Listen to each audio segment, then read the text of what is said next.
Hey, welcome back to the channel. My name is Eric. If you're new, this is the weekday show. Girls, yes, I had my dogs involved. They're part of the show.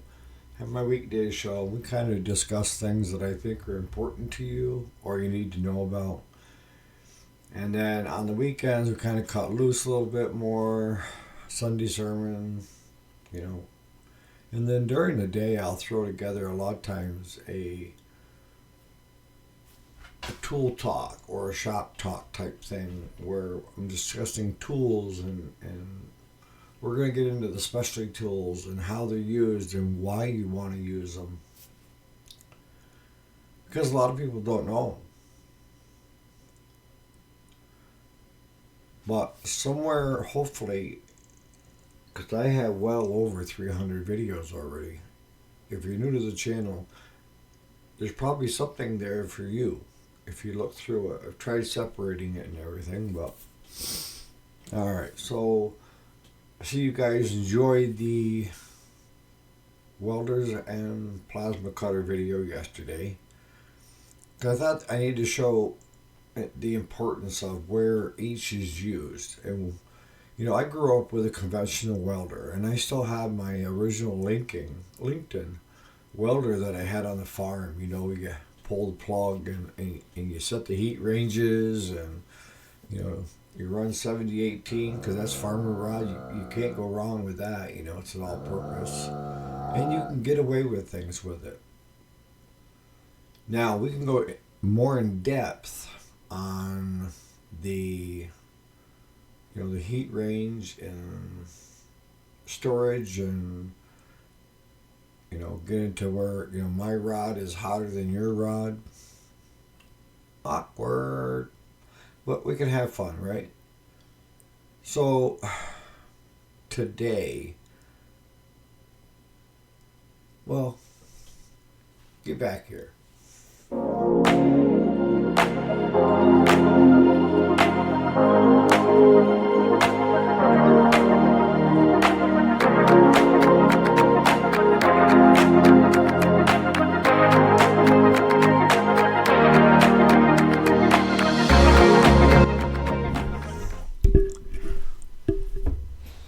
All right, so let's start off with some of the comments that were left. And let me first tell you, I appreciate, first and foremost, that I appreciate every comment, that you post, any questions that you post, because you took time out of your day to give me feedback on whether you enjoyed this type of content. If you want to see more of this type of content, you want to see less of it, a lot of times, trying to decide what content to go with becomes very difficult because, my life is content. It's a living content. I should be doing vlogs, But at my age, I feel I need to teach. I need to show people, not only when it comes to the repair shop, dealing with customers, repairs, what tools, just how to be yourself on a personal level. Because I think that, a lot of people, which I totally agree with, depending on your work, work is work, home is home.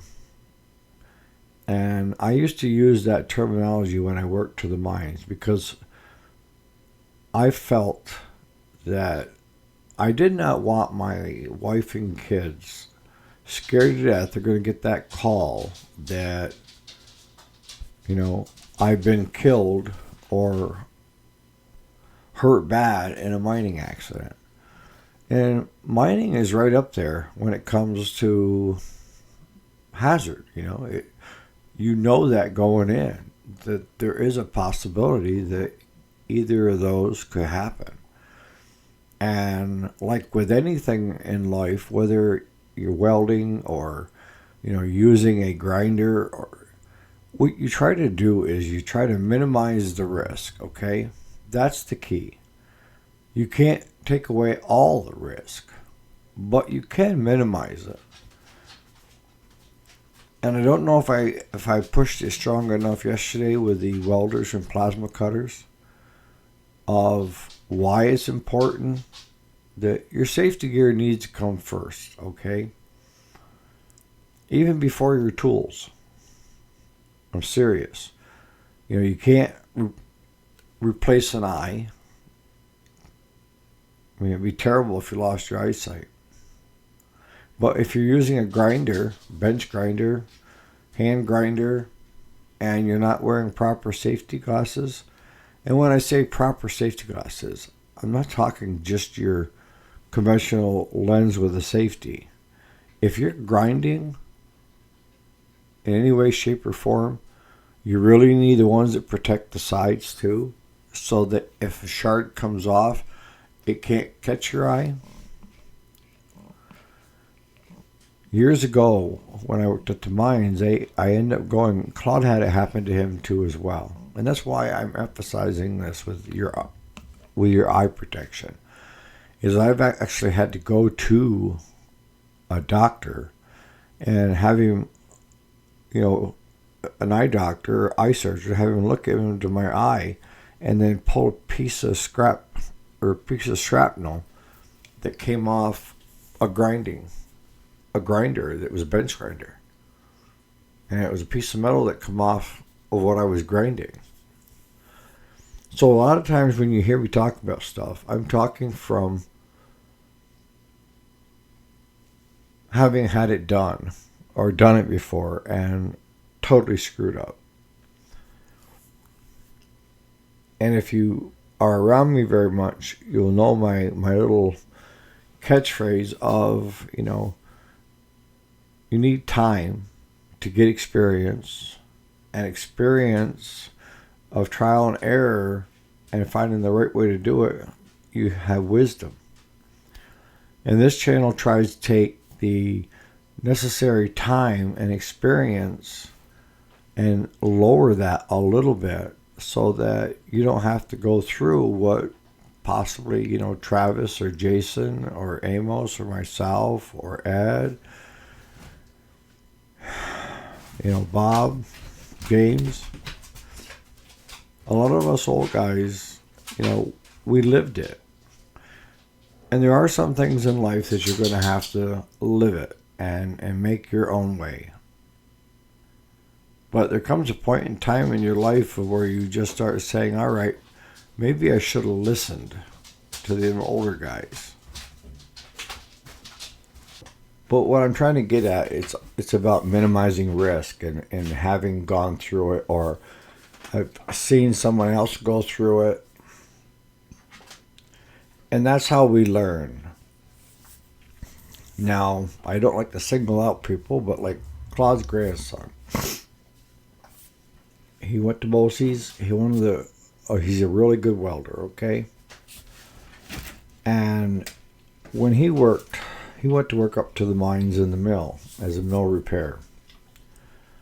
And part of that job is you do a lot of welding. You know, you get the heavy duty steel elbow and you have to, you know, build onto it and weld things together. And in the mill, a lot of the stuff is rock particles. So it's like sandpaper, and it wears on things, and it makes thick metal real thin after a while, and it has to be replaced or patched.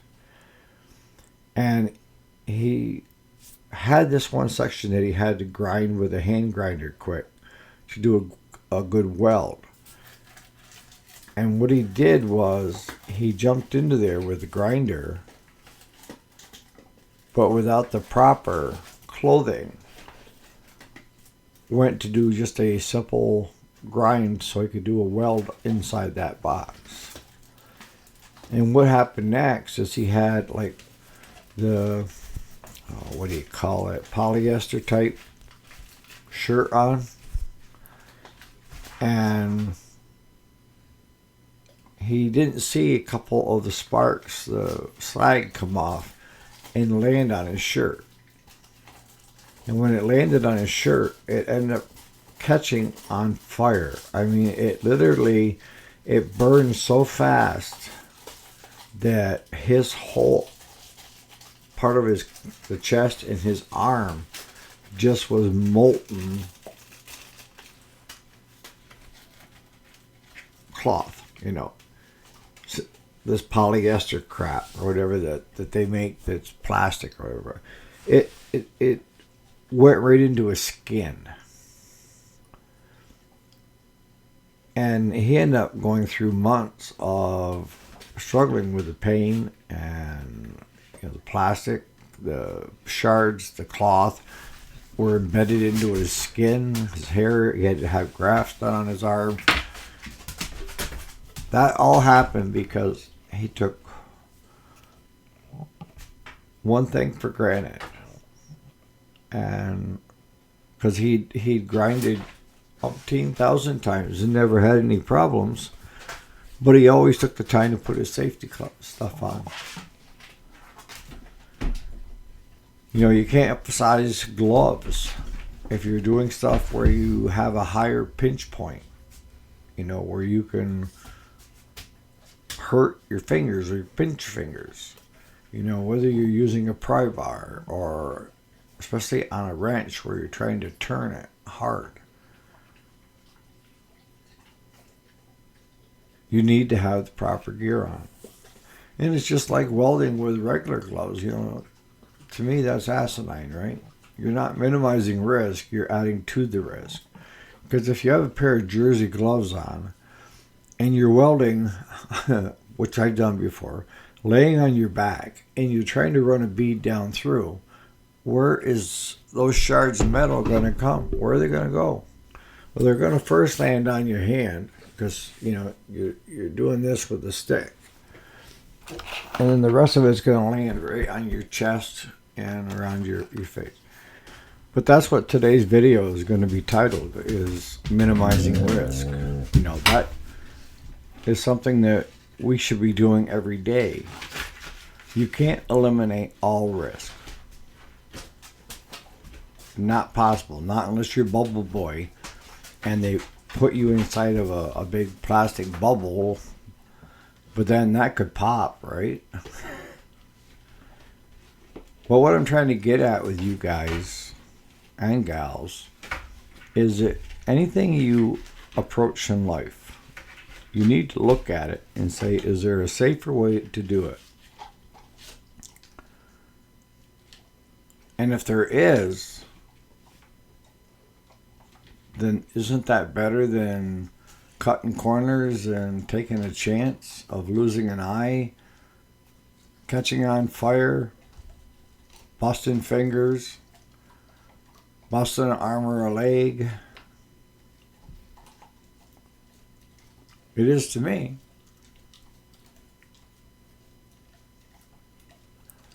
And I know you older guys that are on the channel know exactly what I'm talking about. Like you, Amos. I know you know exactly what I'm talking about. And you were basically a big shop owner.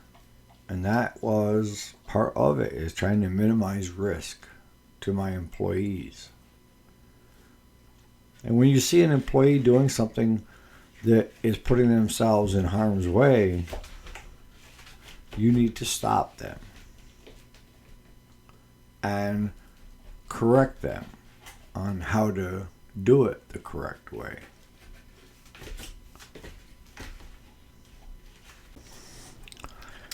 But I know with me, with being a shop owner and being responsible for employees and for myself as well, that is one of the main goals of my job, is to look at how do I minimize risks in this shop.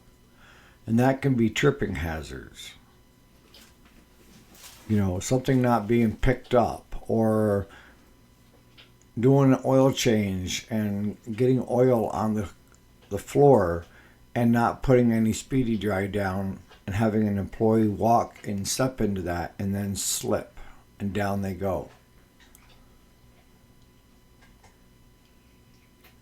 It's making sure that you don't get rushed where you feel like, you can get away with it this time. Because this time will be the time that you don't get away with it. Today's video is not going to be that long, but the importance of it is probably more important than most of the videos I've put out. Because you always hear safety first, safety first. And that's what I heard when I worked at the mines underground, safety first. But it wasn't long before I figured out that they rewarded the people that took chances and got production out. And it wasn't if I was going to get hurt, it was when. Again, I try to use personal examples.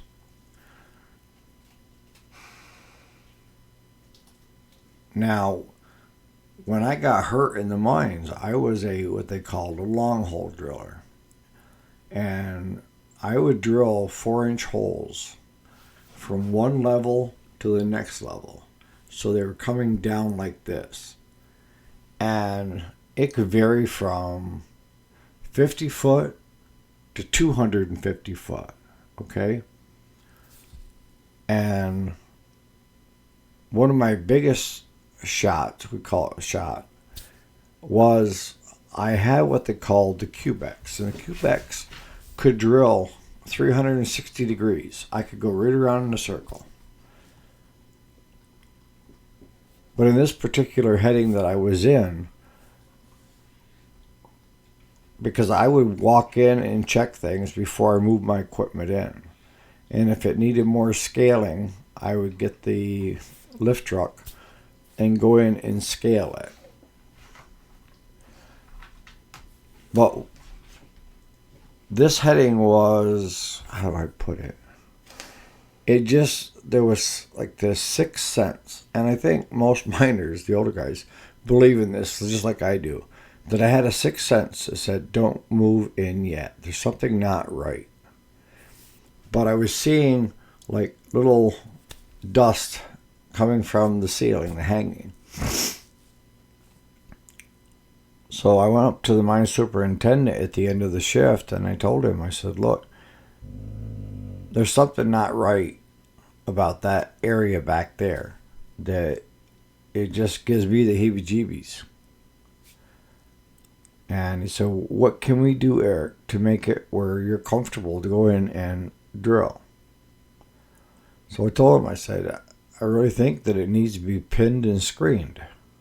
And when you pin and screen something, we did it two different ways. One way was the pinning rig, which was all mechanical. You had a rotisserie type thing, and you could put 10 pins on, and it would swing out, and you had a driving, but you could drill the hole with that unit.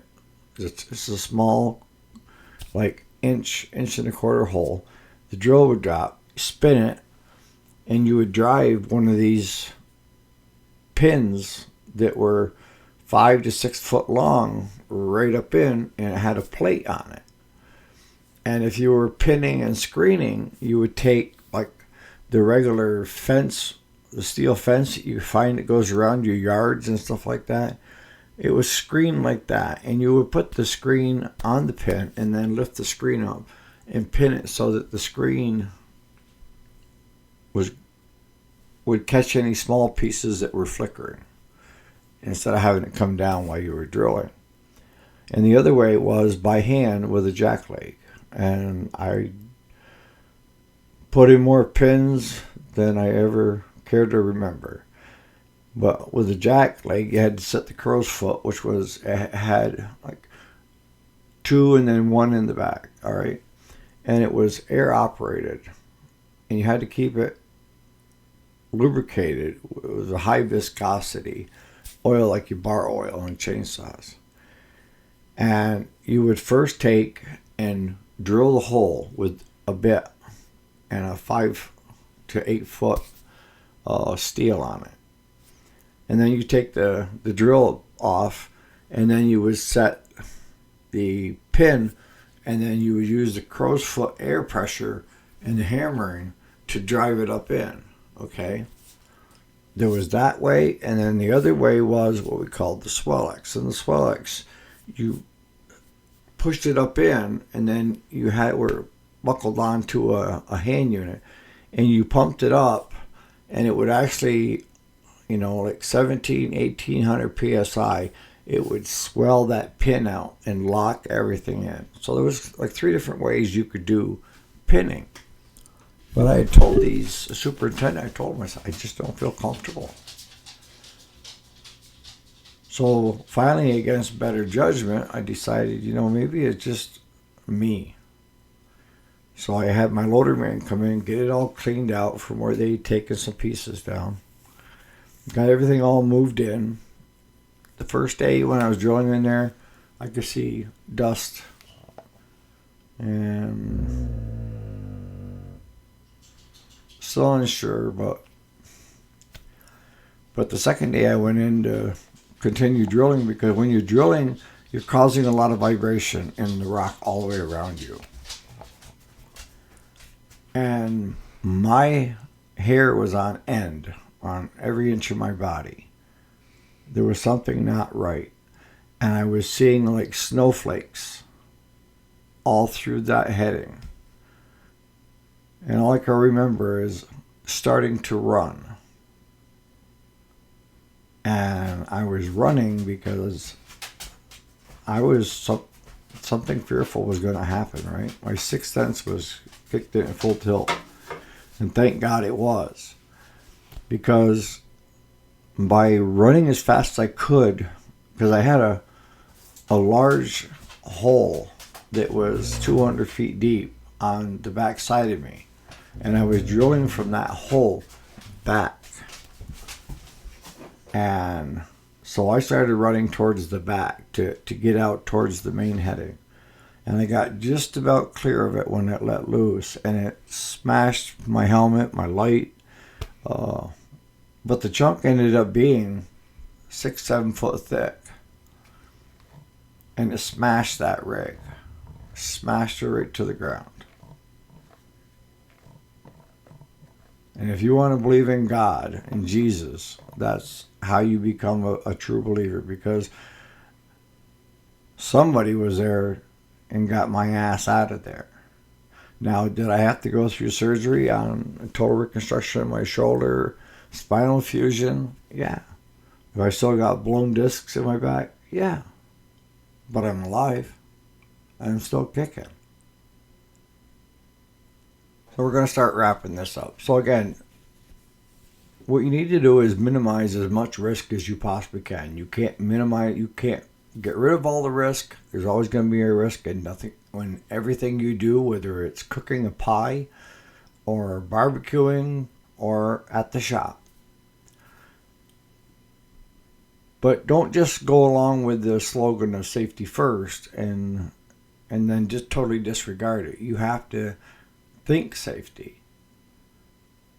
And if you're out in a repair shop working, you should also be looking at how can I arrange stuff so that we're not tripping over stuff. Whether it's extension cords run over this way, or buckets of crap that you have to step over, or anything that could cause injury, take the time to make it as safe as possible before you move on. On that note, you guys have a great Wednesday. We'll see you here bright and early in the morning. Not sure if I'm going to do a repair video this afternoon or not, because we're going to try burning that brush again. And then I got to go over today and visit my wife, so we'll see what happens. All right. You guys have a great day.